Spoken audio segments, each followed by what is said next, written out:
उत्तराखंड के पहाड़ों में एक अजीब बात होती है। दिन में जो रास्ते बेहद खूबसूरत लगते हैं, वही रास्ते रात होते ही डर पैदा करने लगते हैं। ऊंचे ऊंचे देवदार के पेड़, घने जंगल, तेज मोड़ वाली सड़कें और चारों तरफ पसरा सन्नाटा किसी को भी डराने के लिए काफ़ी हैं। मैं अक्सर पहाड़ी रास्तों पर सफ़र करता हूँ। देहरादून, नैनीताल, हल्द्वानी और हरिद्वार जैसे शहरों में मेरा जाना होता रहता है, लेकिन छोटे गांवों और पुराने पहाड़ी इलाकों में मैं कभी नहीं गया। बचपन से मैंने कई कहानियाँ सुनी हैं। लोग कहते हैं कि कुछ रास्ते ऐसे होते हैं जहाँ रात में अजनबी लोगों को लिफ्ट नहीं देनी चाहिए। कुछ जगहों पर ऐसी आवाज़ें सुनाई देती हैं जिनका कोई अस्तित्व ही नहीं होता, और कुछ मुसाफिर ऐसे मिलते हैं जो असल में इस दुनिया से होते ही नहीं। मुझे इन कहानियों में बहुत मज़ा आता है, लेकिन मैंने कभी इन पर विश्वास नहीं किया। लेकिन उस रात मैं नहीं जानता था कि मैं खुद एक कहानी का हिस्सा बनने वाला हूँ। उस दिन मुझे ज़रूरी काम से देहरादून जाना पड़ा और काम खत्म होते होते शाम हो गई। मुझे वापस मसूरी लौटना था। मेरे साथ मेरी पत्नी भी थी। हम दोनों इतने अच्छे दोस्त हैं और हमारी बॉन्डिंग इतनी अच्छी है कि बातों बातों में लंबा सफ़र भी निकल जाता है। कभी कॉलेज के पुराने किस्से, कभी रिश्तेदारों की बातें और कभी भविष्य के सपने। इसलिए हमें रात के सफ़र की ज़्यादा चिंता नहीं थी, लेकिन मौसम ने कुछ और ही सोच रखा था। शाम से ही आसमान में काले बादल छाए हुए थे और जैसे ही हम शहर से बाहर निकले, हल्की बारिश शुरू हो गई। पहाड़ों की तरफ बढ़ते बढ़ते बारिश और तेज होती गई। कुछ देर में हालत इतनी ख़राब हो गई कि सड़क पर मुश्किल से ही कुछ दिखाई दे रहा था। वाइपर लगातार चल रहे थे, फिर भी शीशे के बाहर धुंध ही धुंध थी। एक तरफ ऊंचा पहाड़ था और दूसरी तरफ गहरी खाई, उस पर से तेज हवा। मेरी पत्नी ने धीरे से कहा, आज मौसम कुछ ठीक नहीं लग रहा। मैंने हंसकर माहौल हल्का करने की कोशिश की। मैंने कहा, डरो मत, मैं हूँ ना। लेकिन सच कहूँ तो मुझे भी थोड़ा डर लगने लगा था। हम आधा रास्ता पार कर चुके थे। रात गहरी होती जा रही थी। अचानक हेडलाइट की रोशनी में एक आदमी दिखाई दिया। वो बिल्कुल हमारी गाड़ी के सामने आकर खड़ा हो गया। मैंने ज़ोर से ब्रेक मारा। गाड़ी फिसलते फिसलते रुकी। कुछ सेकंड के लिए हमारा दिल जैसे रुक गया। वो आदमी बिल्कुल भीगा हुआ था।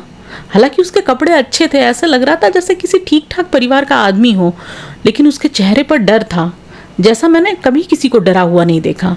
उसके माथे से खून भी निकल रहा था। तेजी से हमारी खिड़की पे आया और उसने शीशे पे हाथ मारना शुरू कर दिया।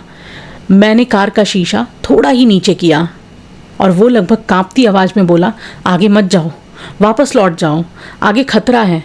मैंने पूछा, क्या हुआ?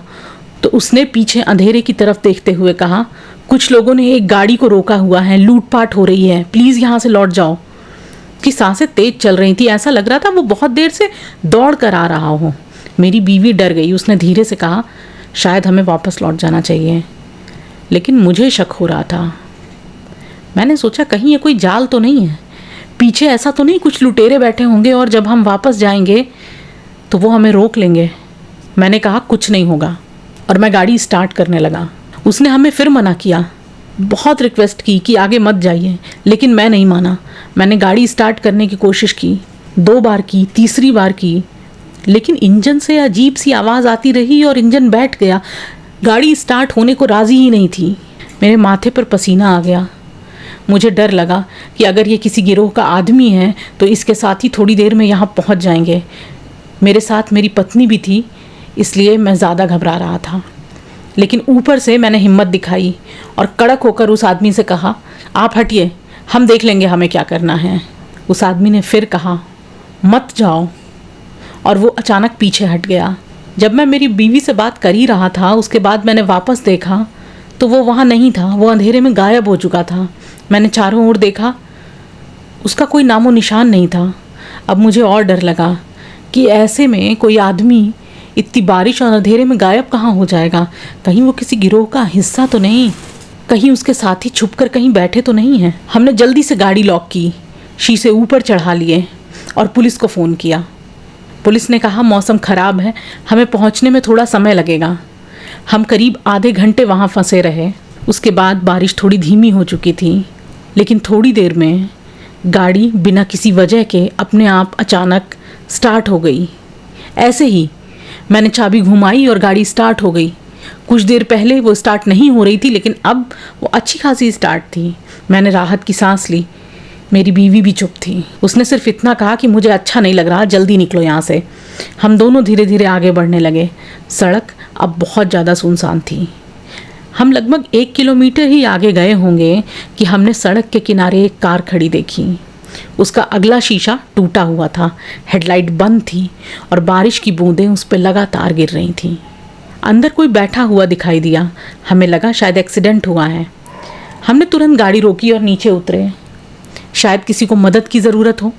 जैसे ही मैं उस कार के पास पहुंचा, मेरे शरीर में सिहरन दौड़ गई, क्योंकि ड्राइविंग सीट पर वही आदमी था जो हमें यहाँ से 1 किलोमीटर पहले मिला था और उसने हमें आगे ना जाने की रिक्वेस्ट की थी।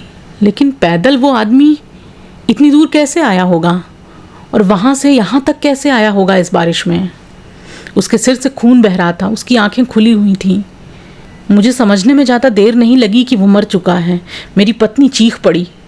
बगल वाली सीट पे एक महिला बेसुध बैठी थी और पीछे 7-8 साल का एक बच्चा बैठा था। उसका सर एक ओर को लटका हुआ था। मैंने जल्दी से कार का दरवाज़ा खोला, बच्चे को बाहर निकाला। मुझे अपने गले पर बच्चे की धीमी सांसें महसूस हुईं। बच्चा जिंदा था। मेरी बीवी फटाफट हमारी कार से फर्स्ट एड किट निकाल के लाई। उसकी चोटें पोंछीं। थोड़ी देर में उसे होश आया। वो सिर्फ रो रहा था और बार बार अपने मम्मी पापा को बुला रहा था। हमारी आंखों में आंसू आ गए। करीब 10 मिनट बाद पुलिस भी पहुंच गई। उन्होंने बताया कि कुछ लुटेरों ने इस परिवार की गाड़ी को रोक लिया था। विरोध करने पर आदमी और उसकी पत्नी पर हमला कर दिया। दोनों की मौत हो चुकी है। मैंने कांपती आवाज़ में कहा, लेकिन ये आदमी तो हमें पीछे मिला था, इसी ने हमें रोका। पुलिस वाला कुछ देर तक मुझे देखता रहा। वो यहीं का लोकल था। फिर उसने धीरे से बोला, कई बार पहाड़ों में कुछ बातों को समझना आसान नहीं होता। उसकी बात सुनकर मेरे रोंगटे खड़े हो गए। उस घटना के बाद कई रातों तक मुझे नींद नहीं आई। खासकर जब बारिश होती तो मुझे वही आदमी याद आ जाता। उसकी डरी हुई आंखें, उसकी कांपती आवाज़ की आगे मत जाओ। अगर उस रात वो हमें नहीं रोकता तो आज ये कहानी सुनाने के लिए मैं शायद ज़िंदा नहीं होता। कुछ महीनों के बाद हमने उस बच्चे को गोद ले लिया। आज वो हमारा बेटा है। जब भी मैं उसे मुस्कुराता देखता हूँ तो मुझे दिल में बहुत सुकून महसूस होता है। उस आदमी की वजह से आज हम जिंदा हैं। उसका कर्ज तो कभी नहीं उतार सकते, लेकिन मुझे लगता है कि जब वो अपने बेटे को मुस्कुराता देखता होगा तो उसे ज़रूर सुकून मिलता होगा।